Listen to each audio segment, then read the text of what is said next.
This is the Diamond Hogs Podcast with Mason Choate and Robert Stewart.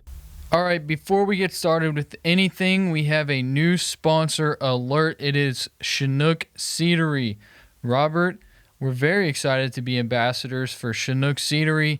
I have a box on the way right now of all of their flavors, except for the cinnamon toast. The cinnamon toast wasn't in there, so that's a little unfortunate. But I've got the original, the hatch chili, the jalapeno ranch, the dill pickle, the Parmesan and pepper, and the smokehouse barbecue. They're all going to be at my house tomorrow, and I am pumped.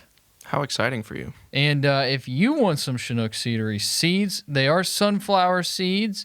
You can use our code DHP10. That is the letters DHP10, and you can get 10% off your order when you go to ChinookSeedery.com. You can get all the flavors you want, including the ones that I just mentioned. You can get the flavors, you can get them individually. You can get a box full of them. You can get the little small packets. You can build your own sampler pack with whatever you want. And all you got to do is go to ChinookSeedery.com.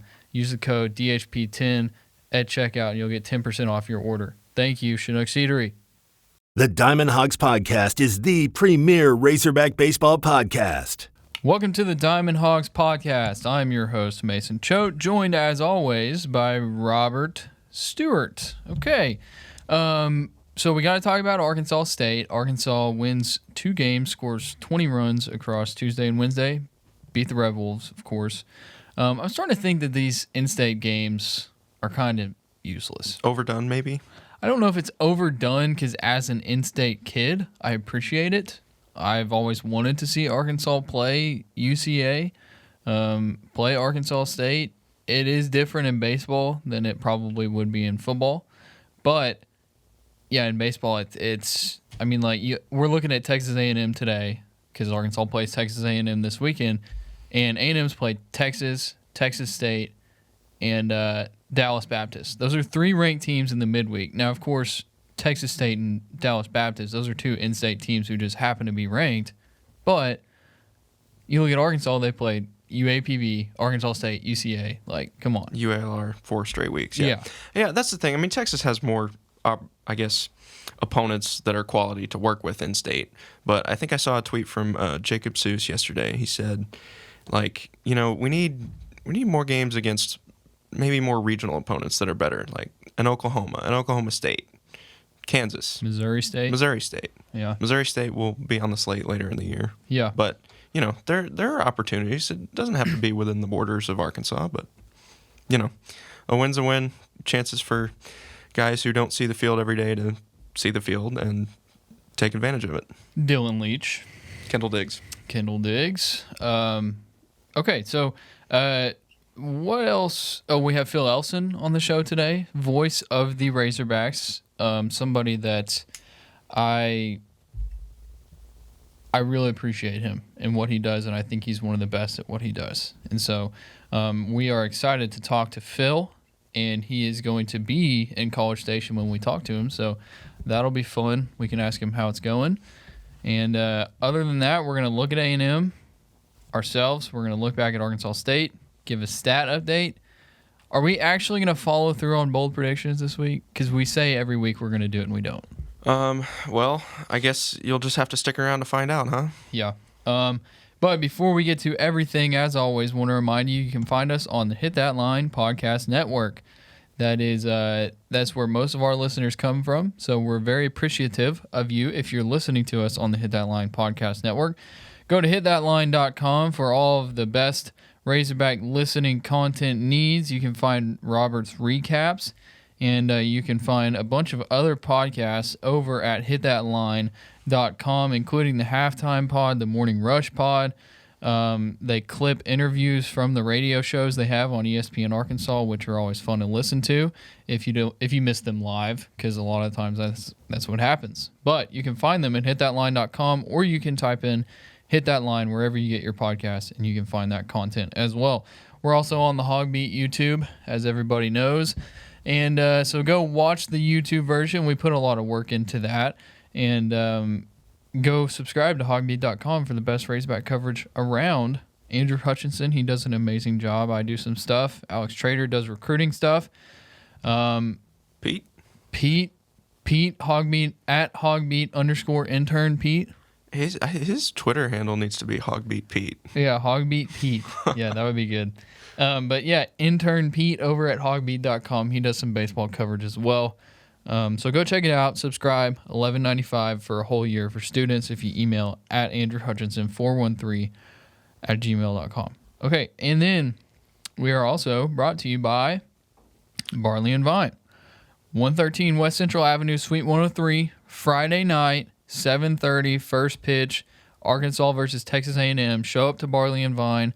This time it's not a Thursday. Hopefully there's not an accident. It's a later first pitch, so you can get there. And $2 Bentonville Brewing Company, home wrecker, IPAs, while supplies last. Are you excited? Of course I'm excited. I had a great time last time, and like you said, Friday night, later start. I think it's going to be a better environment, and we hope to see a lot of you there. Hope to see a lot of you there, and we're excited to go. Enjoyed it last time, and you can get some food from the first seat. It's right next door, and you can get 32 different beers. They have 32 different beers on tap. They have several more in cans and bottles, and then they also have a wide array of wine selections there at Barley and Vine. Plus, there's games to play. A lot of fun stuff to do. So, hope to see you guys there. 113 West Central Avenue, Suite 103 in downtown Bentonville. All right, Robert. Do we want to do... I guess we got to do Arkansas State first. So, Got to. Go ahead. All right, so Tuesday and Wednesday, 2-game set. Like you said earlier, 10 runs in both games, 10-1 decision on Tuesday. Finish off the sweep with a 10-3 victory on Wednesday. Let's see. Robert Moore gets things started. 2-run shot in the first. Bunch of run support. Not necessarily early and often, but they scored 10 runs. 5 of them came in the 7th. 4 of those were on a Brady Slavins grand slam. He continues to rake on these Tuesday games. Yeah. The last couple weeks or so. Yeah, as I mentioned on Twitter, Tuesday is now Brady Slavins Day. So from now on Tuesdays, it is no longer referred to as Tuesday. It's Brady Slavins Day because Brady Slavins is going to go off. Mm-hmm. Okay. Yeah, and he didn't just do it with the bat and with the power of his bat. I mean, all around, Brady Slavins had an admirable day. So he played right field for the first time in what feels like a while. Made a couple of nice catches out there. He had singles to all fields through the 6th inning. Shows he's spraying the ball pretty well. He stole a base in the 6th inning as well. Scored a couple of times, and then obviously brought the bat and the power in the 7th inning with an opposite field grand slam to make it a 10-1 ball game.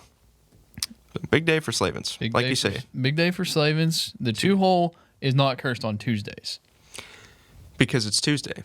TWOS day. That, honestly, there might be something to that.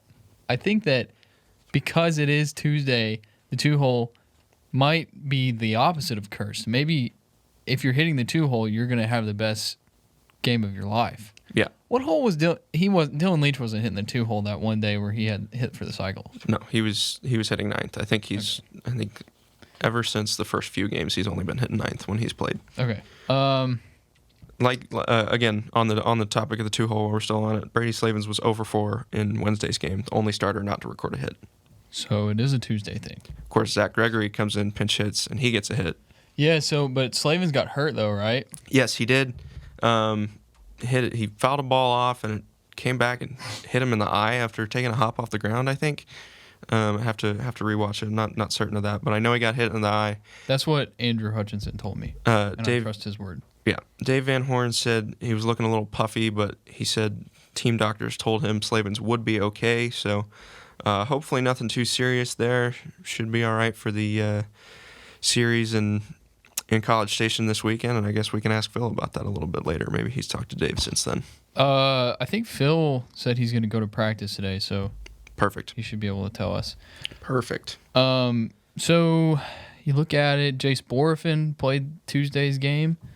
Yeah, Jace Borafin had a nice couple of games there. He was 1-for-3 in the first game, had a sac fly, scored a couple of times on a walk and a single.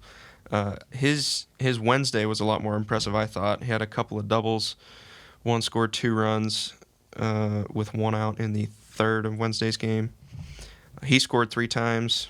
So, I mean, 6 through 9 in Wednesday's game were pretty impressive. Let's see. 2 RBIs for Borfin, 1 from Webb, 2 from Kendall Diggs, and 3 from Dylan Leach. So add that all up, that's 8 RBIs from 6 through 9 on Wednesday. Wow. Spearheaded by Borfin, of course. So yeah, I mean, he did a really good job, and you have to wonder if maybe he sees a start this weekend against the Aggies. Borfin, where would he play? For who? It depends on if the matchups call for it. I mean, it probably depends on if Brady Slavins is healthy too. I'm just thinking like the guy that Borfin would replace if Slavins is healthy is Gregory. Gregory doesn't come out. I think it's... But you say that, and he's come out twice in the past 2 series. Well, if I'm Dave Van Horn, I'm not pulling him out. But you're not Dave Van Horn. But I'm not Dave Van Horn. I don't know, man. I have a feeling Gregory might get pulled again this weekend. Why does he keep getting pulled? At some point, the matchup is not valuable enough. I think one of us probably just needs to ask Dave if it happens again. Do you realize that Zach Gregory is your leader in OPS? I don't know, because it's always one of those things. I think I've said this before on the podcast. You don't want to question Dave Van Horn, and you want to trust his judgment. But at some point, Zach Gregory gets on base. Somebody's got to ask the tough questions. All right. It won't be me. That will be you. Okay, if he gets pulled, I'm going to do it. Okay.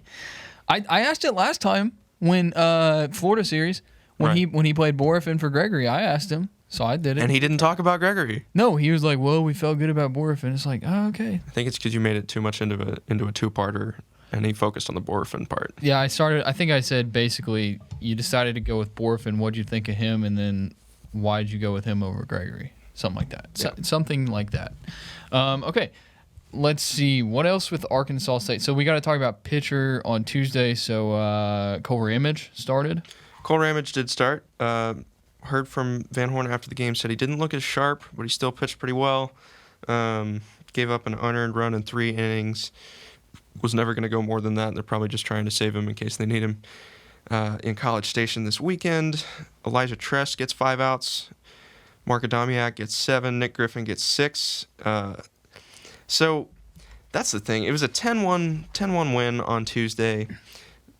None of the 4 pitchers gave up an earned run, but in those last 6 innings, Tress, Adamiak, and Griffin combined to walk 8 guys. They left 11 guys on base. It's just like in the midweeks, why would you do anything but throw strikes? Especially when you have such a large cushion in the run column.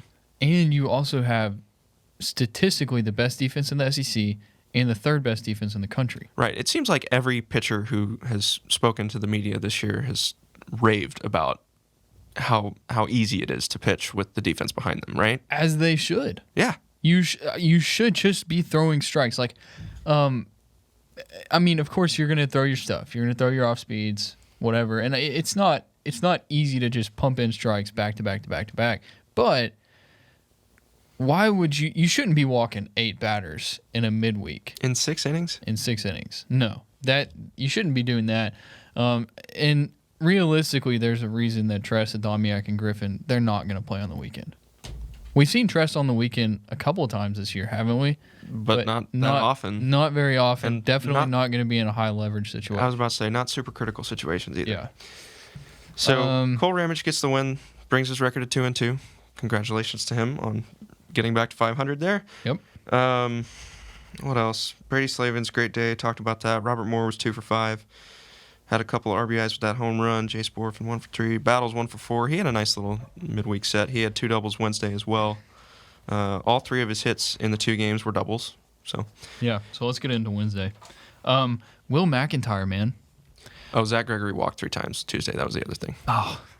OBP. Well, the brand. The climb to 500 continues. And once again, the brand is stolen from us with no credit.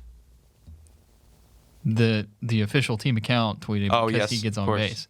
Yes, of course. He was like he can't tweet it if he's not here, so maybe you just have to be here. Oh, okay. He said that? Yeah. Okay. I forgot about that, but he did say it. Honestly, I'm not mad about it because it's good for the brand, but Well, if you read the replies to the tweet, everybody's going with the Moneyball gif or video or. yeah, it's just I'm still a little salty about the SEC Network guys. Sure. I'm not gonna lie. Don't blame you. And then during the midweek they used Pete's stat. Pete tweeted out a Michael Turner stat, and they used it without even crediting him. According to a HawgBeat.com subscriber on the trough, go subscribe right now, HawgBeat.com, HawgBeat.com. According to a subscriber, they tried to credit Pete, but they couldn't say his last name. So if that's the case, then I get it. But my name is easy. Right, and if Andrew Hutchinson's tweeting a stat like that, I think he's probably going to get his due credit. I don't know. I mean, they maybe literally said that they were the ones that asked Gregory the question. That for that one thing. The one question that I asked. That you asked that, honestly, we can't confirm if they did a post-game interview with Gregory, but I doubt they did. So, and also I doubt if they did the interview that they asked about the Moneyball tweet. Because why would they? It's not their shtick. It's not their shtick. Okay. We talk way too much about Gregory and the Moneyball tweet on this podcast. Yeah. But sorry. People love it. People love it. Okay, how about this? If you want us to stop talking about it and you want us to stop tweeting the Moneyball gif or video, it's a video now, DM me or tweet at me. And if you don't, then I'll just assume that it's fine and I'll keep going.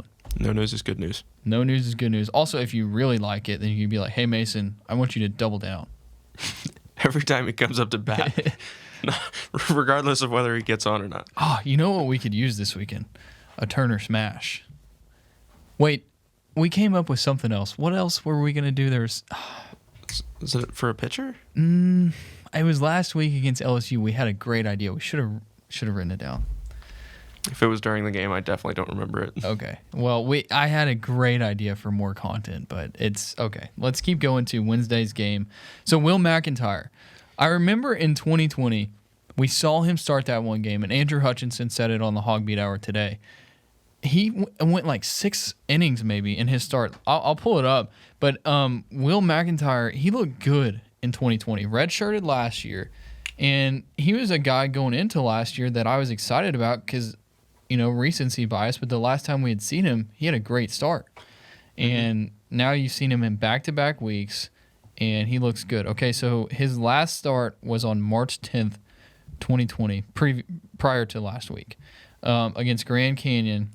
He threw 6 innings, gave up 7 hits, 1 earned run, which was a home run, walked no batters, and struck out 3. That's a quality start, folks. It is. So I think Will Mcintyre is a very valuable piece in the midweek. Without a doubt. I mean, we learned Wednesday after the game that Will Mcintyre has not traveled with the team on a road trip since the Shriners Classic in Houston in 2020. Shriner? Yeah. He's going to get to go to College Station this weekend, so, he's definitely earned that with his last couple of starts. I really need you to do this for me. What's that? It's Bryan-College Station. Bryan-College Station. Is the name of the city not College Station, Texas? It's Bryan-College Station. Keep talking for a second. It is Bryan-College Station. Okay, so Will Mcintyre, yes. So on Wednesday, Mcintyre, he goes 4 2/3, gives up 3 hits, 1 earned run, walked 4, and struck out 5. Okay, you want to play that game, buddy? Yes, I do. He's showing me that he looked up College Station, Texas. Yeah, you can see it on the computer if you're on the YouTube. Okay, College Station, Texas. How about this? This is the Texas A&M official website, Bryan-College Station, what on earth? Bluebell Park. Okay, now I'm gonna take my turn and show it. Yeah, go ahead. That's just ridiculous. That seems like something the Aggies would do. Now we're blurry. Okay, we're good. I told you, dude. That was like a big thing. Olson Field at Bluebell Park Stadium in College Station, Texas. Look up AP style College Station. Oh, they're not going to have an entry for that. AP style College Station. They're not going to have an entry for that. Bryan-College Station. That's absurd. Okay. Anyways, we were on Wednesday's game. That's like saying the American Airlines Center in Dallas, Fort Worth. It's in Dallas. Talk about Wednesday's game. Why are you not talking? Sorry. Wednesday's game. Early and often. This one did happen. 3 spots in the second and third. All starts with a Jalen Battles double in the second. Kendall Diggs gets the Hogs on the board with sack fly. Dylan Leach continues his dominance against in-state opponents. Drives it was to left field, so it must have been a right-handed home run against a left-handed pitcher. That makes it 3-0. That was his 3rd home run in, 2 weeks? Last 14 days? That's absurd. That's just absurd. The official Texas A&M admissions website has it as Bryan-College Station. That's like Springdale, Fayetteville. Yeah, it is. It is. Who have you heard call it Bryan-College Station other than this website right here? A previous employer of mine who will not be named, one that I worked for my freshman year, made a very strict point that I have to write Bryan-College Station. Of course he did. Yeah. Okay, back to if Andrew Ellis is listening right now, make sure you write Bryan-College Station on your preview, buddy. Okay, I think that may have deciphered the clue. Anyway, all right. So we'll bleep that out. You're editing the podcast tonight. Bleep that out. I have to bleep that out. Please write it down right now. Write it down. Bleep it out. That name. I've always wanted to bleep something out in the podcast. Okay. All right. So the Hogs are up 3-0 after the second. They come back. Robert Moore gets hit by a pitch. The hit parade begins. Battles doubles again. Borafin scores both of those guys. Kendall Diggs drives in his second run of the game with a single up the middle. All of a sudden it's 6-0, and Mcintyre sitting pretty on the mound. Mcintyre, let's see. He did walk 4 guys, so that was kind of discouraging. Had more strikeouts than walks. That's obviously better. But he didn't really run into too much trouble until the 5th inning. Walked a guy with 1 out, struck out the next guy. Lineup flips over. Jared Toller, the leadoff man, singles, gets the Red Wolves on the board, and he was 1 out away from qualifying for a win. But alas, I think he was, let's see, how many pitches do I have him down for? 77? Yes, 77. So the theory in the press box is that maybe he was on a 75 pitch count, and that was his last batter either way. So didn't get it, but it's encouraging to see though. Oh, without a doubt. And then you bring in Heston Toll. Heston Toll looks great. 4 outs, 4 up, 4 down. Yep. And Heston Toll, related to Mackenzie Toll, Toll Sports Management. They will be back next week for the Ole Miss series. Excited about that. We're supposed to get our Turner Time T-shirts next week, I believe. Exciting. I am very excited about my Turner Time T-shirt. Yes. Like you said, Heston Toll escapes that jam in the 5th there, and then back to the hit parade. 6 through 9 all get hits. Borafin double, Webb single, Diggs single, Leach single, and then they all end up coming around to score a couple on RBI Fielders' choices. 1 by Slavins, 1 by Moore. 6 through 9 showing out in a midweek, like I touched on earlier. It was, kind of their only shot, at least as far as Diggs and Leach go, their only shot to see the field. They're making the most of it, so good for them. And bullpen sort of struggled from there, but you can do that with a nine-run lead, I guess. So Gabe Starks comes in, goes to third, gets 1 out, gives up 2 earned runs. Walk 2, then release the Bracken. Isaac Bracken comes in, cleans it up, and then Ledbetter and Plyman, they finish it out. So what's up? So what's the deal with Ledbetter? Started a couple midweeks. He was never hurt either, right? I think there are just so many pieces that it's easy to forget about 1 or 2 of them at a time. I don't think they forget though. The thing is, we need to be able to talk to Matt Hobbs, right? Because Dave, whenever he gets asked about pitching, 2 of the first words that come out of his mouth are Coach Hobbs. That's somebody we really need to have on the podcast. Agree. Can you figure that out? Write that down on your notes. Matt Hobbs. Okay. Anything else you want to talk about with Arkansas State? Defense was great. They turned 3 inning-ending double plays on Wednesday. I mean, we already knew that the defense was great. I think that's everything in my notes. Okay. Before we move on to a couple of headlines and talking points that I want to talk about, Barley and Vine, 113 West Central Avenue, Suite 103. Come out Friday night, 7:30. Like I said, excuse me, I had a burp. Like I said in previous episodes, you don't have to show up and drink. You can show up and get whatever you want. You don't even have to get anything. Just show up, watch the game, play some games. You can get some food from the first seat, and let's just watch some Razorback baseball together. And that'll be fun. There's plenty to do if you get bored with the game. They got shuffleboard, they got darts, they got video games, they got board games. And $2 Bentonville Brewing Company Homewrecker IPAs. Not my favorite, but I will have one. $2. $2 is $2, man.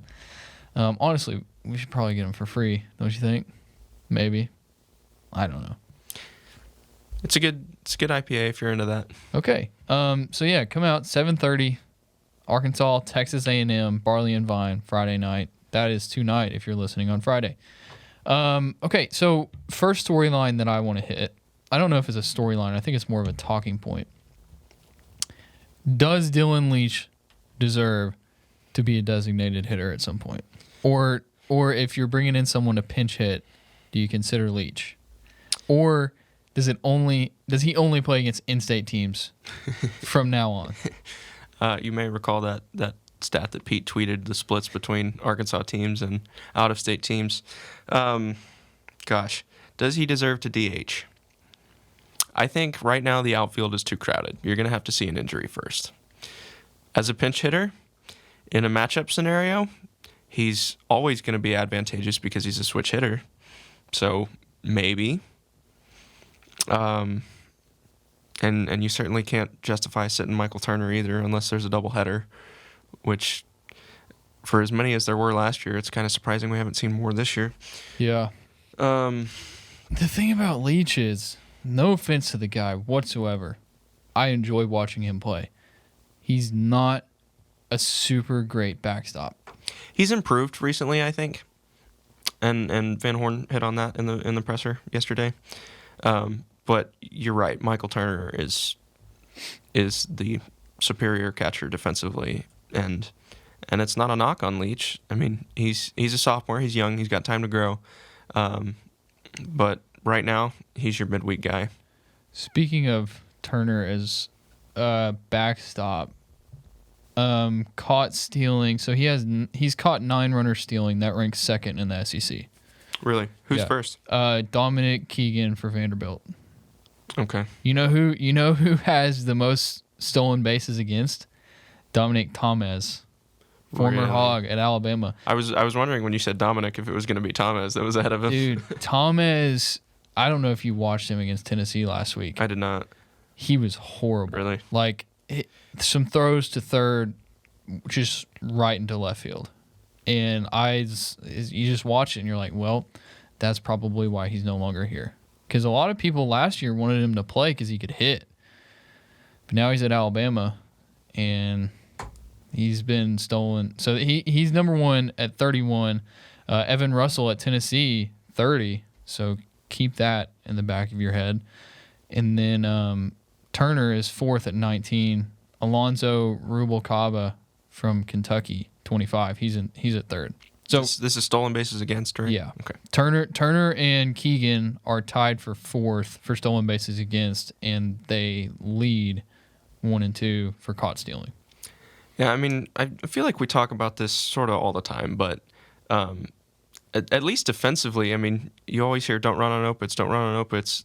He's doing, obviously at the plate, probably a better job than Opitz ever did. No discredit to Casey, but defensively, for a guy who was an infielder in high school, Michael Turner has filled the void and more this year. Yeah. Here's an interesting stat. Dylan Leach and Michael Turner are tied with 1, 2, 3 other catchers for fourth in the SEC with pass balls. 5. They both, fourth most pass balls? yeah, they both have had 5 pass balls. That's tied for 4th in the conference with 3 other batters or catchers. Leach, as far as a backstop, maybe is no better than Turner then. Well, The 5 combined or 5 each? 5 each. So, but I'm saying if Turner's played a lot more games. That's true. That's what I was yeah. saying. Was Turner's played probably double the games, more than double than Leach. I don't know. He's played 34 games. Leach has played 14. Leach has played 14. So there you go. Double the games. Granted, some of those were probably at first base or DH, but Yeah. probably still double. One, like 2 or 3 maybe. Maybe more than that. Whatever. Just an interesting stat. Mm-hmm. Okay. Another thing to talk about. So you have your starting 9, which is just we know the normal starting 9 by now. What's up? I was just looking at the stat sheet. Zach Gregory's at 491 on base percentage. Oh, really? The climb to 500 is on. Okay. So back to what I was saying, though. So you have your starting 9, which is Turner, Lanzilli, Wallace. I'm going off the stat sheet right now. This isn't the lineup. Turner, Lanzilli, Wallace, Battles, Gregory, Slavins, Webb, Stovall, Moore. Of the other guys who have had at bats, Diggs, Leach, Borfin, Varnado, and Solis. Who are you taking? Of those 5 guys, If it's the 9th inning, you're down by 1, bases loaded, 2 outs, you got to send someone up. Who are you doing? Kendall Diggs, Kendall Diggs. highest average, highest OVP of those 5. It's as easy as that. Yeah. Okay. Yeah. I don't think I can disagree with you there. I'd be really tempted to do Borfin though. Yeah. I mean, he certainly supplies the power. I mean, we were talking about this yesterday, Pete and I were. It seems like every at-bat, he always has a really, really long foul ball right before he puts one in play. So, Yeah. the potential with Borfin, we know is there. We know it's always been there. But is he going to execute? That's always the question. Yeah, it's tough because he had the injury, so it's like what percent is he right now? Right. We don't know. Because he was really hot right before he went down. So Zach Gregory has moved up to 3rd in the SEC in on-base percentage. He was 4th. How far behind second? So 2nd is Drew Gilbert, Tennessee. He's 492. So he's just 1 point off. 1 point off. And then Sonny, the guy from Auburn, he's 588. So they're way It went behind. up. This dude's insane. He's at 588. I'm looking forward to this Auburn series. I want to see what this guy's all about. He also leads the conference in slugging at 858. He also leads the conference in batting average 434.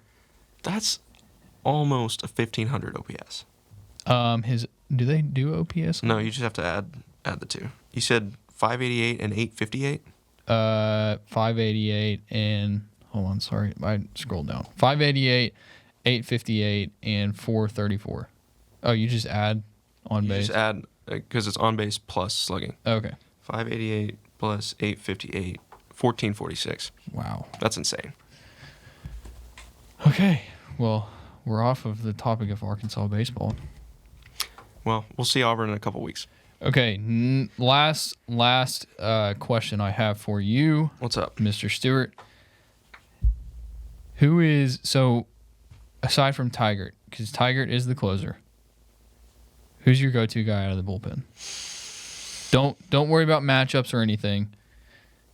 Well, I think you have to worry about matchups. So, Okay. so I'll give you 2 answers. Evan Taylor Okay. as the lefty.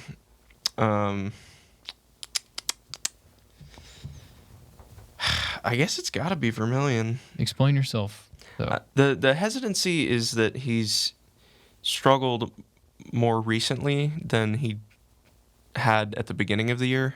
Which one, Taylor or Vermillion? Vermillion. Okay. Like, he had a 0 ERA for the longest time, hadn't given up a hit. The sailing hasn't been quite as smooth in conference play for him. But at the same time, I think I saw a stat this morning from Matt Jones that said of the guys with 10 innings or more, Vermillion has the lowest ERA on the team. Is that true? I Wait, think that is true. Wait, what'd you say again? Of the Razorback pitchers with 10 innings pitched under their belts or more, Zebulon Vermillion has the lowest ERA. Yes. He has a 1.72 ERA, and Tigert, who also has at least 10 innings pitched, he's got a 1.74 ERA. Yeah, so, I mean, I think the answers to those questions we already knew, but Taylor and Vermillion, lefty and righty. Okay. Yeah, I just wanted to confirm that that's what's going on. Right. I mean, we had talked about it in the past, but we hadn't really given a justification for it. Vermillion, the numbers there from the right side of the plate speak for themselves. Evan Taylor, I mean, feels like he's just been dominant recently. Okay, last question. I asked Andrew Hutchinson this question on the HawgBeat Hour, which you can go listen to wherever you get your podcasts or on the HawgBeat YouTube. We talked football, we talked basketball, and we talked baseball.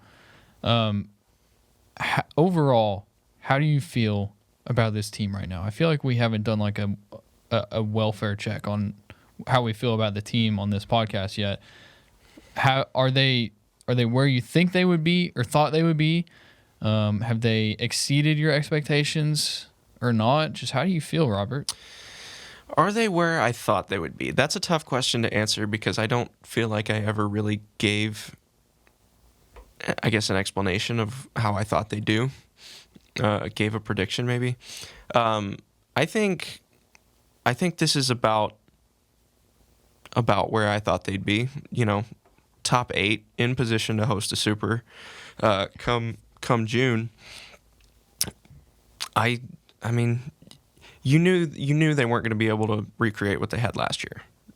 And this is something Andrew Hutchinson always says. You lose maybe the greatest pitcher college baseball has ever seen in Kevin Kopps, and yet somehow your bullpen's a little better than it was last year. Yeah. So that's a positive. Lineup has been inconsistent at times. We know its potential. Honestly, the fate of this team lies in the starting pitching. We've seen it because, you know, they go out there, they get 3 quality starts, they can sweep a series, no problem. The question is, are all 3 guys going to show up and give you a chance to win? Because that didn't happen in Florida, and they lost a series. That did happen in LSU, not at LSU, against LSU. Yeah. The worst outing was 5 1/3 and 2 runs against. Was that Wiggins? Yeah. Yeah. If that's the worst outing, you're going to sweep a series. Yeah, I agree. And I think if you're saying that for this Arkansas team, it comes down to your starting pitching, that's pretty darn good. Yeah, it is. And I think they have the potential to make some noise in Omaha this year, provided they make it. And it will be on the coattails of their starting pitchers. Yeah. Speaking of postseason, we're planning on going to Hoover. That trip is in the works. We're very excited about it. For those of you who want to help us out financially, that would be nice, but no pressure whatsoever. Anyways, don't ask, you don't get. Yeah, don't ask, you don't get. Okay, before we move on, I want to remind you, as always, Barley and Vine. So 7:30 against Texas A&M. It's on the SEC Network. Would you rather go to a bar where it's going to be loud and it's going to be dirty and it's going to be sticky floor, beer everywhere? This sounds like a leading question, but no. People talking. No, you want to go to a bar where it's going to be clean, where you're going to be surrounded by Razorback baseball fans, and you're going to be able to get $2 Benville Brewing Company Homewrecker IPAs. Or, if you don't want that, they also got 32 beers on tap and several more in cans and bottles. They also have wine, red, white, sparkling. They offer them by the glass, and they have more by the bottle. It's a great place. Plus, you can get awesome food from the first seat right next door, and then you can also play some games as well while you're watching the Hogs play. 7:30, we're going to be there. Robert and myself will be there. Did Pete say he's coming? Pete wants to come. Pete is coming. HawgBeat intern Pete is coming, and we hope to see you guys there as well. Okay, do we want to do an A&M preview? Because I made notes, yes. Okay. We can make it quick, but I went down the A&M stat sheet, found 5 guys hitting above 300, as I generally do with opponents. Jack Moss is the first guy leading the team with 372 batting average. Austin Boast, B-O-S-T, I believe that's Boast, is hitting 349. Dylan Rock is a name that Arkansas fans are going to need to look out for. He's hitting 344, leads the team in on-base percentage at 472, leads the team in slugging percentage at 672, so well over 1,000 OPS there. 10 home runs, also leads the team, and so does 34 RBI. So definitely look out for Dylan Rock there. Not sure what position he plays. Forgot to add those in there, but he's the big guy that stands out to me. Brett Minnick is another, hitting 314, and Troy Claunch hitting 309. So it looks like, let's see, the last two games have finished with 14 and 23 runs for the Aggies, so 37 in their last 16 innings, I think, because the DBU game ended in a run rule, I'm pretty sure. So we know they can hit. That's not going to be an issue for them. What did we see? We got a comment from a Georgia fan on the Diamond Hogs podcast account. While you're doing that, Jack Moss, I believe he's a transfer from Arizona State. This dude, he can hit the ball. And the thing is, though, and Arkansas does a great job of this, whoever the opponent's best hitter is, you really don't hear much from him. So it's very, very Bill Belichick-esque, right? You're not going to let this guy beat you. So it's like we're saying, look out for Jack Moss, look out for Dylan Rock. But these guys could just not do much on the weekend, and you hear from the guys who we're not mentioning right now. And that's usually how it goes. Right. And another thing, we talked about this right before we started the recording, is that A&M's an incredibly inconsistent team. They've won their last two SEC series, yes, but they... One of those against Kentucky, who's the worst team in the SEC right now. Correct. But what else have they done? They lost a series at Bama. Lost at Bama. Lost at home to Auburn. Lost at home to Auburn. They did win a series at LSU. And you said they lost a weekend series before the conference slate started to Penn? Yeah, they lost to Penn. So yes, A&M's hot right now. They've won 2 straight series and beat a ranked team in a midweek game, but does that really mean anything? Not sure. Yeah. Okay, here's the tweet from the Georgia fan. I will say this, without the 7 to 8 innings Cannon provides, I believe that's a Georgia pitcher, Cannon, UGA was forced to use extended bullpen arms. Those arms walked people. Texas A&M beat Georgia because they hit the long ball with people on base. Don't allow free base runners, and Arkansas will sweep. Thank you, Dogs Baseball, parentheses, Eric. I think that's doable. The Arkansas starting pitchers, they don't walk a lot of batters. Nolan's not going to walk a lot of guys. But if you think about it, at least on Sunday, Wiggins allows a lot of base runners. Smith and Wiggins might get knocked around. It's a possibility. I think if we're going bold predictions, mine's probably going to be that Wiggins gives up at least 4 earned runs. There you go. Yeah, so we know A&M's got a hot lineup. That's all there is to it.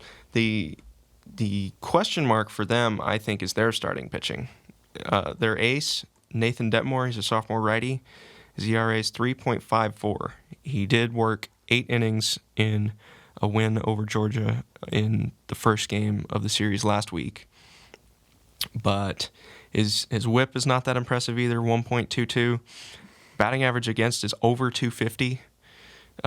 5 strikeout to walk ratio, so nothing really jumps out at you there. He is their ace, so he's probably ace material. But it seems like he could get hit around. The only other starter that they are certain about is Micah Dallas. He's got a 4.61 ERA, whips even higher, batting average against even higher. He's been their Sunday guy. Not really sure what they're going to do Saturday. May move him to Saturday and go with somebody else on Sunday. It seems like the options are lefty Ryan Prager. He's a freshman with a ERA above 5. He did not start in the Georgia series. That was the first time he hadn't started, so it looks like they're sort of tinkering with things as far as the rotation goes, but none of those guys jump out at you. No. And that's kind of what, I don't know if you said it or Hutch said it. Thursdays are hard for me because I record 2 different podcasts, but one of the 2 of you said that for Arkansas, at least in this series, you look at it, what is A&M good at? They're good at hitting the ball. What is Arkansas good at? They got great starting pitching. So something's got to give. But you look at it, A&M, their starting pitching, kind of questionable. Kind of this, you just talked about it. They don't blow you away. Arkansas's bats, they have the potential of being the best bats in the SEC. It's just when are you going to see that? Right. And so I think the advantage goes to Arkansas, at least because you look at the strengths and they match up. Arkansas' strength going against Texas A&M strength. Then you look at the weaknesses. I think Arkansas's weakness is less of a weakness than A&M's is. Right, because it's an inconsistency. Yes. And if it shows up as it's supposed to, then the Razorbacks shouldn't have a problem winning or maybe even sweeping the series. Now, again, just have to remember that A&M's hot. They could tag Wiggins. They could tag Smith. It could get ugly. So it's going to be a fun series to watch unfold. This is a show me game for Hagen Smith. Yeah. Because you watched him at Florida. Didn't have it. Was that his first road SEC series? No, he pitched to Missouri. Yeah, okay, that doesn't count. That was his first legit challenge on the road in the SEC was at Florida. So I think this is his second chance. He bounced back against LSU last weekend. This is a chance for Hagen Smith to say, "Hey, I'm the real deal," on the road against a team that's hot, a team that probably should be ranked. Kendall Rogers said if they beat Arkansas, they will be ranked. So there you go. Yeah, I mean, Georgia's no slouch. That's an impressive road win. They were 13, I think, last week. They're 14 this week. So you have to give the Aggies credit. They are coming into the series hot. They are a good team. I said it last week. They probably should be ranked after that series win. Kendall said it this week. They will be ranked if they win again. So, they've got something to play for. They do. Okay. It always means more when Arkansas comes to town. Oh, my gosh. That's true, though. It is. I'm not trying to be SEC cliche. No, I get what I thought you were for a second, and then you finish it off, and I was like, actually, no, that's right. So, okay, before we get to Phil Elson, want to remind you about our watch party. This isn't as much of a watch party as last time. It's just like, hey, we're going to be there. Show up if you want. But Barley and Vine, 113 West Central Avenue, Suite 103 in downtown Bentonville. Show up. Let's watch some Hogs. Have a couple drinks. You don't have to. No pressure. You can get a soda. You can get a water, whatever you want. Just come hang out, man and girls. Come hang out, people, and let's have a good time. Y'all. Let's play some games. Let's watch some Razorback baseball. Are you going to have your computer out and everything? Can you not just text them and be like, hey? I can, but I don't know. Don't be that guy. Anyways. I like being that guy. I'm not going to lie. Okay. Anyways, like I said, they got plenty to drink. $2 Bentonville Brewing Company Homewrecker IPAs. I've heard a lot of back and forth since I've started drinking. That sounds bad, since I started drinking. But since I turned 21 and I have indulged in alcoholic beverages. There you go. Apparently, you either love IPAs or you hate them. There's not much in between. So if you don't love the Bentonville Brewing Company Homewrecker IPA, then they got plenty more on tap. 32, in fact. Yes, 32 and more in bottles and cans at Barley and Vine. 7:30, first pitch. Just show up whenever you can, but 7:30 should be doable on a Friday night. Anyways, all right. You ready to get to Phil? Yeah, let's do it. All right, here's Phil Elson. You're listening to the Diamond Hogs Podcast with Mason Choate and Robert Stewart. All right, we now welcome on Phil Elson, voice of the Razorback baseball team. Very, very excited to have him on. And Phil, first of all, you're in Bryan-College Station. Can you clear it up for us? Is it Bryan-College Station or College Station? I think you're right that it's supposed to be Bryan-College Station, but I don't know anybody around here that calls it that. I think it's pretty much just College Station as far as I'm concerned. it's odd when municipalities are merged like that, and you're supposed to call it, that like when Helena and West Helena merged, which is the weirdest combination of a city name that I've heard in a long time. Anyway, I think it's Bryan-College Station, but that's not what I'm going to call it on the radio. Gotcha. So you're there. You got to see practice this afternoon. Is that correct? I didn't go to practice today. I was actually getting my prep done here. So no, I didn't go. I can't lie to you about that. I usually would, but I needed the extra time to stay in the hotel and get some prep done instead of keep my eyes on the guys. Gotcha. Is there any of that prep that you'd be interested in sharing with us right now, without giving too much away? It all depends on what it is we're talking about here. I mean, it's mostly stuff that's just on individual players for Texas A&M and what looks like strength of their pitching staff, and a little bit on their starter for the first game of the series. And it just all depends on what it is you ask. I'm curious. Okay, so you're the voice of a Division I baseball team and a Division I women's basketball team. You also host a daily radio show. So how much time a week are you putting into game prep? Let's just say baseball. So how much of your time have you put into prep for Texas A&M this weekend?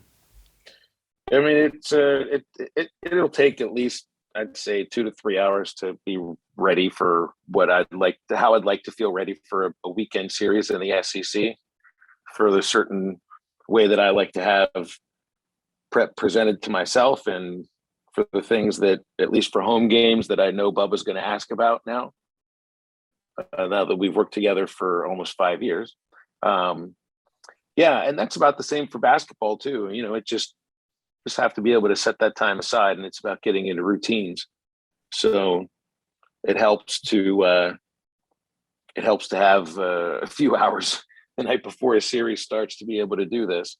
I will say though, like I also, a friend of mine, Stephen Davis, who does the Travelers games, told me once, and I think that I like this advice sometimes. Every once in a while, it's good when you're doing a baseball broadcast to not put all the prep in your book that you usually would put, just so that you try to focus on describing what you're seeing a little bit more.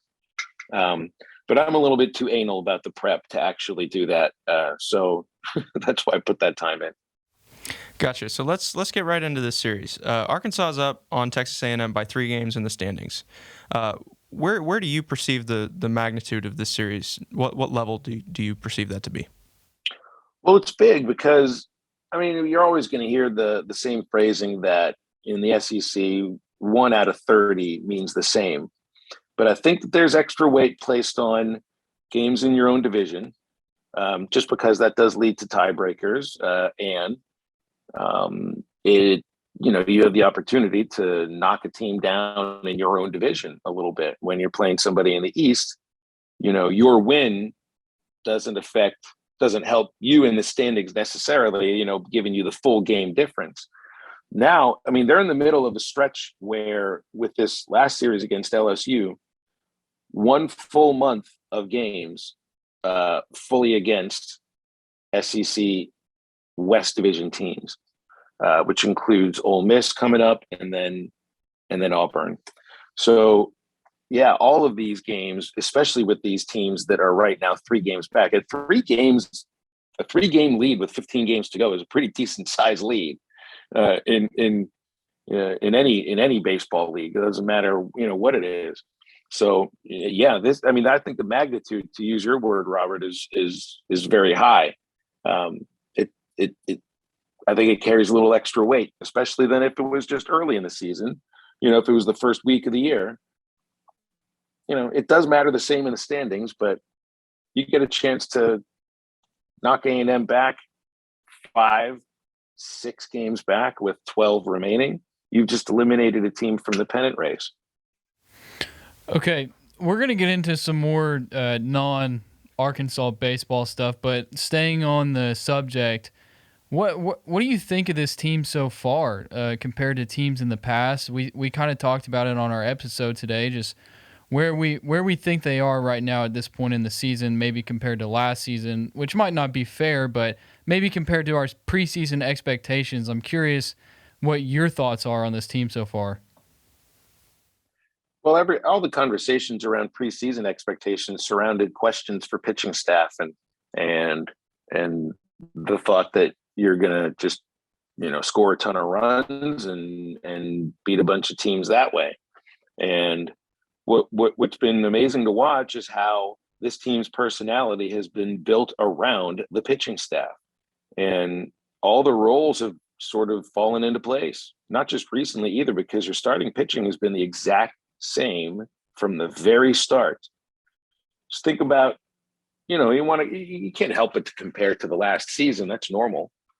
There weren't that many weekends where the starting rotation was the same, and basically you knew that Kevin Kopps was going to come out a couple times in a weekend and do something magical, and they'd score enough runs. This team's different. They starters give the relievers a rest, and there are enough relievers emerging now, especially with what Zach Morris did last week and what Evan Taylor did last week, pitching on back-to-back days, and what Brady Slavins done all season. And Cole Ramage has been, I think, looking good in the midweek, and they're ready to bring him back for the weekends. Zebulon Vermillion has been very good, and what you're getting on the weekends from Connor Noland is just aces. I mean, he's aces right now. He's the perfect pitcher for this team, because his stuff has gotten better, but he's either going to strike you out or you're going to get a ground ball off of him, and somebody in that field is going to make a play because they're tremendous in the field. And that's the one thing going into the season that you knew was going to be the case, and it has been exactly what you thought. There's another gear offensively for this team. I think there'll be. I would expect to see a little bit of an uptick offensively in the near future. But the great thing about this is that they don't necessarily need some big uptick offensively to keep winning games. That's the beauty of baseball. Your pitching can help carry you, and sometimes 5-6 runs are enough. And right now in this league, in the SEC, for Arkansas, 5 and 6 runs are enough. Sooner or later, you're going to need to put up 8 or 9, and they can do that. But the thing I think about this team, the word I think of right now is stable. That's what starting pitching, that's what good fielding does, and that's what a good back of the bullpen does for you, and that's what they are. So I assume that you have been on site to call the last 4 Arkansas-Tennessee games. The Volunteers have been in the news over the last couple of weeks. It seems like a lot. I'm curious where you weigh in on some of the things that's going on over in Knoxville. Well, it's quite the story for this sport. I mean, they're a great team. You can't take that away from them. They have great arms. I mean, they have great hitters, and it's good to see another campus in the SEC that really didn't care about baseball now all of a sudden become a baseball school, and they're reveling in it for right now, which, I mean, enjoy it while you got it. Some of this stuff can be fleeting sometimes, but Tony's probably built a program that can last, and they'll see how long that momentum can take. They also, they're doing a little bit of the beach and rub your face in it. And, I'm not here to say that the attitude eventually burns you, because some teams that play cocky win and continue to win and end up raising the championship by the end of the season. But there's something to the attitude there that is difficult to get with unless you're a fan of the Tennessee program. You end up with everybody else in the league hating you and everybody else in the nation hating you. And it's a difficult way to go. And then there's also, Tony Vitello is a great baseball coach, but the blow up on the field and a little bit of the extra emotion, that that reflects itself in the way the team represents themselves as well. I'm not saying they're going to go out and start chest bumping umpires and everything. I think that's just an emotional person letting it bubble over. But the attitude that they play with, the leopard coat, the daddy hat, and stuff like that, I mean, that's reflective in what the coach lets you get away with. Okay, so I'm curious. I've seen you. You have your little game day snacks and foods that you eat.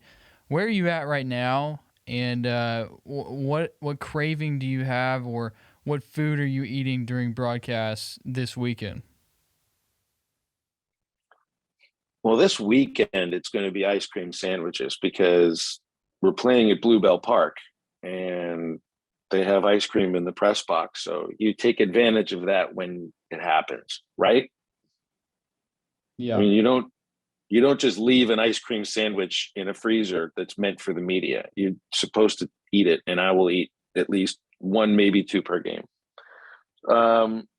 We'll see. The team has been traveling with the Uncrustable peanut butter and jelly sandwiches, and we've got a good correlation of a good broadcast streak to winning streak with the PB&Js.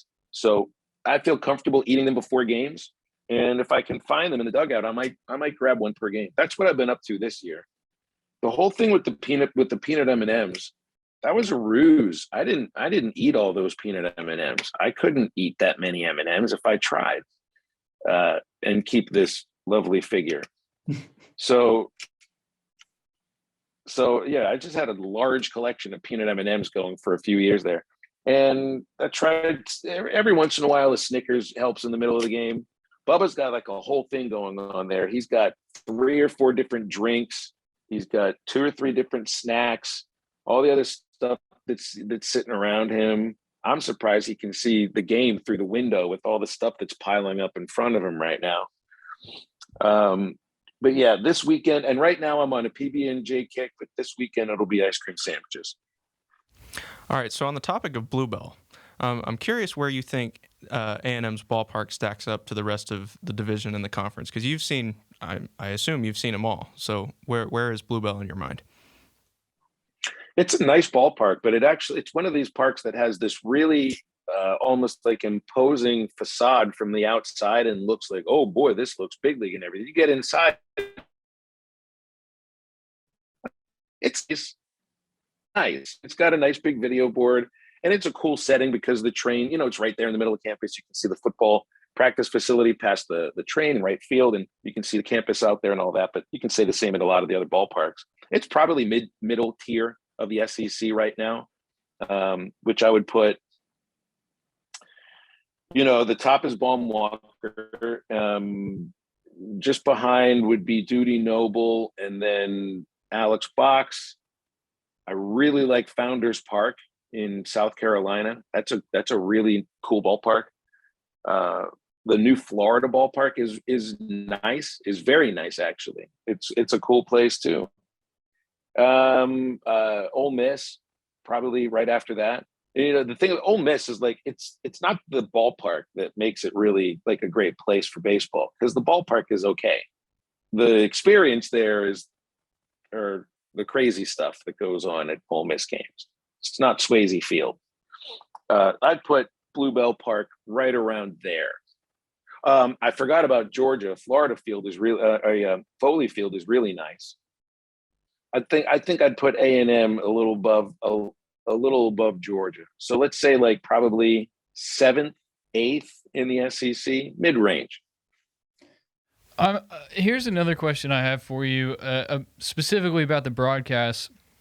Now, you've been doing it for a while now, so I'm sure it's not a big deal to you, but to broadcast a game on your own without a color analyst, it's just you.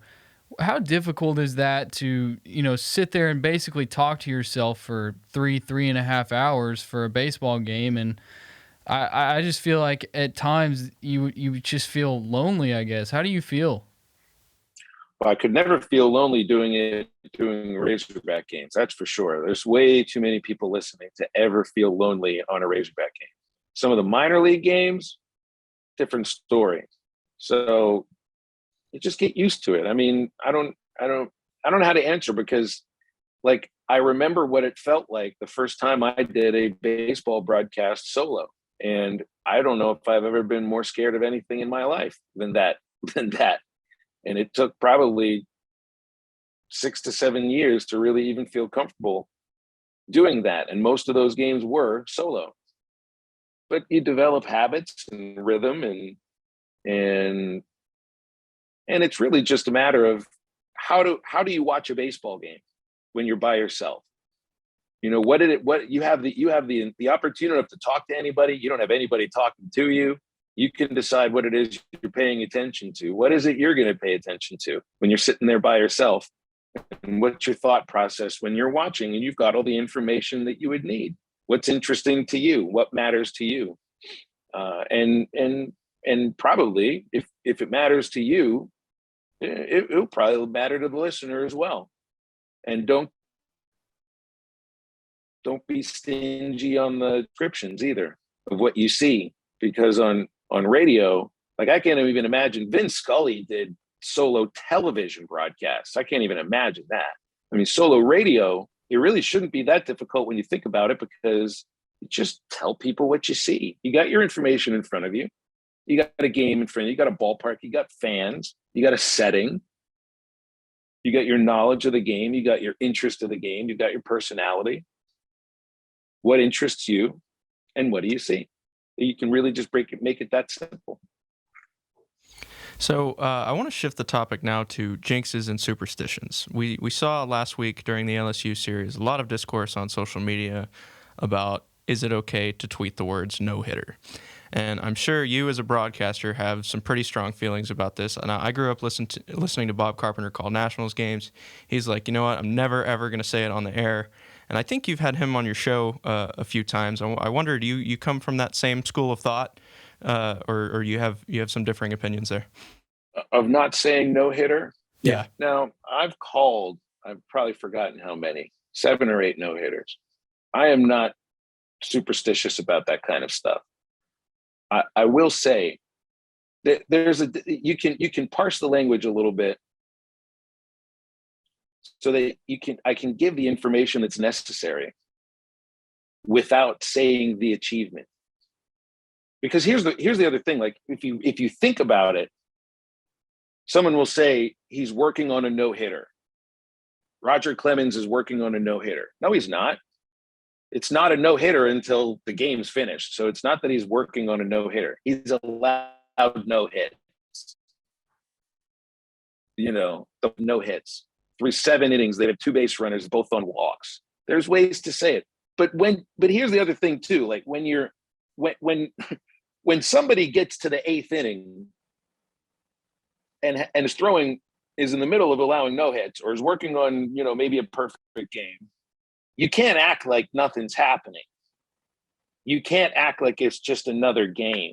You do that, you're not doing your job, and you're letting the listener down. And it's ridiculous. It is so ridiculous. And it is egotistic. I don't even know if it's egotistical, but it's like, how could we ever think that anything we say has anything to do with what happens on the field? Like, it's different if a broadcaster says it to listeners than if the first baseman goes up to the pitcher after he threw his 7th inning of no-hit ball and says, "Hey, dude, you realize you haven't allowed a hit?"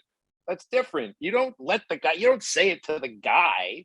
It's different. These things do not work together. And any anecdotal evidence is just that, anecdotal evidence. It's not true. It's no real proof that any of this stuff exists.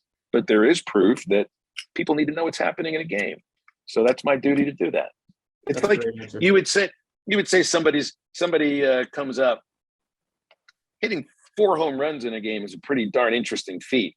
Hitting for the cycle, we saw Dylan Leach hit for the cycle. Everybody says after he gets his, if he has 3 out of the 4 hits, they come in and go, "Oh, look, he's a hit away from the cycle." Oh no, don't say that. You might ruin it. Nobody ever says that. It's always about the no-hitter, or pointing out when somebody misses a free throw because they've made 9 out of their last 10 and somebody says it. It's bonkers. Yeah, I think that was pretty well put right there. Okay, just a few more here, Phil. And so one of our things this season, I'm sure you've seen it, but it's the Zach Gregory getting on base thing. And so we talked to Patrick Wicklander before this. It was either like the first week or so of the season, and he said Zach Gregory was the hardest batter he ever faced in inter-squad scrimmages at Arkansas. He said Gregory was just so hard to get out, and we've seen that this season. So you've watched a lot of Razorback baseball. What do you think about Zach Gregory and just his ability to just get on base in so many different ways? Well, like in his career, he has nearly the same amount of base hits and walks. It's nearly the same. And then he hits close to the plate, and he doesn't mind getting hit by a pitch. And they will come inside on him, and he doesn't care. So yeah, I mean, he's a stingy hitter. He doesn't chase. He does strike out a little bit, but these usually because he's swinging at pitches in the zone and really taking a big hack. Where he's really like taken a step forward this year is hitting for power, especially of late. And Dave Van Horn has told me he might be the hardest working guy in the weight room. Like when you look at all of the increases on what everybody's been lifting, like Zach Gregory's just been shooting it through the roof all year and has worked his butt off to go from somebody that was a red shirt his first year and then had to scratch and claw his way into the lineup to becoming a player that you really can't take him out of the lineup. He's too valuable as a hitter, as a base runner, and I'm going to give some of your best hitters opportunities to drive in runs. Like why does Caden Wallace and Brady Slavins right now 1 and 2 in RBIs on the team? Well, they hit 1 and 2 in the lineup. Who hits ninth?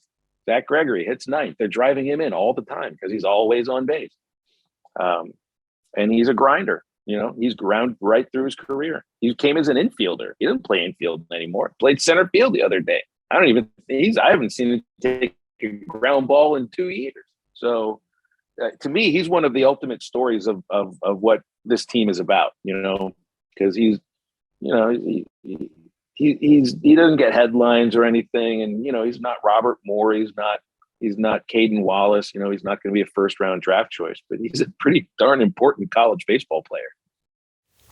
All right, so I think this is going to be the last one for me. And Mason, we got to remember to do this once we wrap up here. But Phil, do you have a bold prediction for this Texas A&M series that is about to get underway tonight? A bold prediction. I don't like doing predictions for series, but I do feel good about this. I mean, really, I do. A&M is hitting the snot out of the ball right now. I mean, they are really killing it. They've had 2 guys hit for the cycle in the last 3 weeks, and they're a dangerous team. And they've got a Friday pitcher right now, and Nathan Detmer, that's really been on fire of late. Their starting pitching is not as solid as Arkansas's. Their bullpen is not as solid as Arkansas's. And we've seen the Razorbacks quiet down some pretty hot bats of late, especially against LSU. So I feel good about this series. That's probably the best I can say, because I don't like making predictions on series, but I feel pretty good about their chance to win this series. Okay. Phil, thank you so much for your time. We hope that you enjoy your time in Bryan-College Station, and I'm sure we'll have you back on. You're one of our favorite guests to have on. It's our first time to have you on this season, but we definitely need to do it again here later on in the year. Worth the wait for sure. Yeah. Hopefully we'll be playing for like another 2 months. So let's we'll figure it out. Okay. Sounds good. Appreciate your time, Phil. You got it. Bye-bye. You're listening to the Diamond Hogs podcast with Mason Choate and Robert Stewart. Big thanks to Phil Elson. Apologies for the audio quality. as always, that's nothing that we can really help, nothing that Phil could really do. It's probably Bryan-College Station's fault. It is probably Bryan-College Station's fault. Thanks a lot, Bryan-College Station. Okay, but it's always good to talk to Phil, and I could sit and listen to him talk all day. So sometimes I do. If there's like a doubleheader, I will sit and listen to him talk all day, because I prefer the radio broadcast over TV, if I'm being quite honest, when I'm not able to be at the game. I hate when I say something and you just look at me and nod. Like, I'm looking at you because I want you to say something. I agree. Phil's a great broadcaster. Okay, I just don't listen to a whole lot of radio. When somebody looks at you, you respond, though. You're not responding right now. I just said something. I'm struggling to come up with something to say. And you're the host of a podcast, and you can't come up with something to say. That's unfortunate. But you know what is fortunate? Barley and Vine, 113 West Central Avenue, Suite 103 in downtown Bentonville. We're going to be there tonight. You're listening to this on Friday. Tonight, 7:30, Arkansas, Texas A&M. Show up. $2 Bentonville Brewing Company Home Wrecker IPAs. You don't have to get it. You can get food. You can get any kind of drink you want. And you can talk to the DHP boys, because we'll be there. We might even have some Chinook Cedary seeds if you want to try some. That'd be a big bonus there. That would be. And you'll get hooked on them, and then you'll use code DHP10 at checkout. It's like the perfect formula. Okay. Perfect segue between ad reads there. It is. So one last thing. Forgot to mention this. Phil Elson was brought to you by the Encore Group. The Encore Group. By now you know our friends at the Encore Group. I actually talked to Matt Grissom today. Him and his team, they have plenty of experience selling homes for top dollar in the shortest amount of time. And if you're selling your home, you need to go to them, because they'll help you get your show or your home show ready. They'll hire professional video and photography. They'll create custom signage, and they'll do much more, because they go above and beyond to market your home. They do it for you, man. Like, you're working with them, and they're helping you out, and they're doing everything they can. Like, you ever work with somebody and you feel like they're just not really carrying their weight? Yes. Yes. This freaking podcast. I wasn't gonna go there, but but if so, say this podcast, if I was trying to, I don't know, maybe sell my podcast. This podcast is a home. Matt Grissom would go above and beyond. He would create so much custom signage. He would take pictures of me, take videos of the recording studio, and he would sell it for top dollar in the shortest amount of time.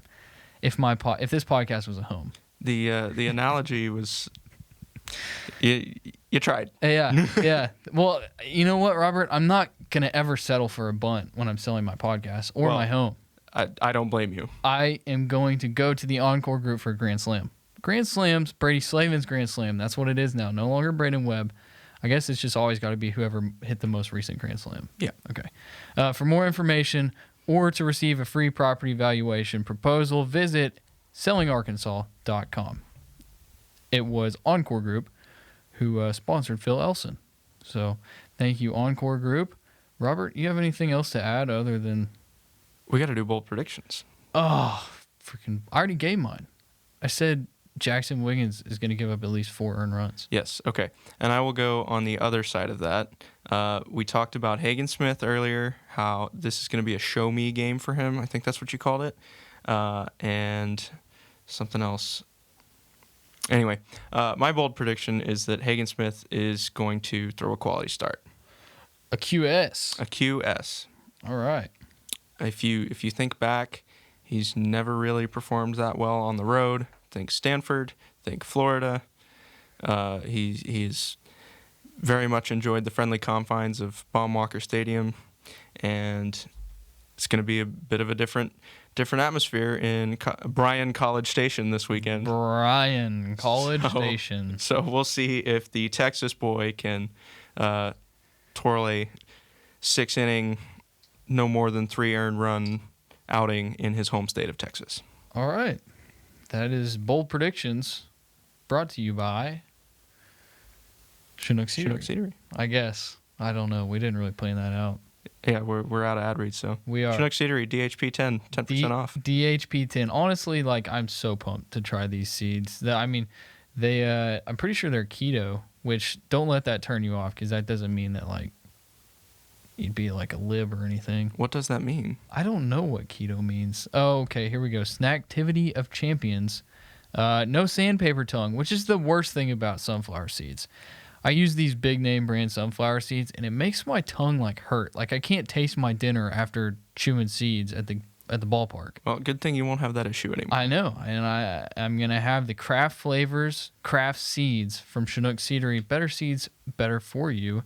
It says their products are free of MSG and gluten, and they're non-GMO verified, whatever that means. Sounds like they're environmentally friendly. So It does sound like they're environmentally. you're helping all parties involved here, really. Apparently, each batch of Chinook seeds has just enough sea salt to enhance flavor and replenish those electrolytes you sweat out in a doubleheader.